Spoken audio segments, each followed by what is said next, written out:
Well, once the town of Luton, began to grow, I think urbanisation produced a number of effects that having the river running through the town became a little bit inconvenient. It became a natural drain. People would have used it as a midden for disposal of obviously sewage and as well as various kinds of waste material, and so people weren't very happy about the smells and the appearance of it. I imagine land values were probably increasing in the town centre as well. So if you could cover something over and then build a building over it, then that was kind of beneficial to to the development of properties. What tended to happen was it started off with the individual bridges, and then the bits between the bridges gradually kind of filled in. So you'd have a small narrow bridge over a section of the river, and then the road would become wider as traffic became wheeled traffic, say, rather than horse-drawn traffic.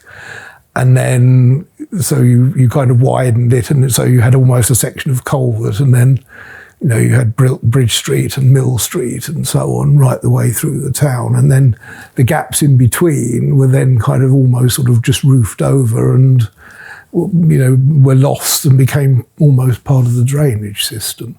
So that was what happened in the town centre. Once you get to the north of the town centre, of course, the river is predominantly open right the way up to the source, and there are very few other areas where there are culverted sections. There's a small bit in Wardown Park, for example, but most of it is open, and that reflects the fact that it was essentially an agricultural landscape until well into the 20th century. Urban development was really post-war in most of those areas. There was really nothing north of Wardown until the 1950s, for example. So those villages still had an open stream and were essentially, grazing meadows and so on. It's very different to the story of the Lea, I think, in those villages than it is in the town centre. So I think they've always been rather more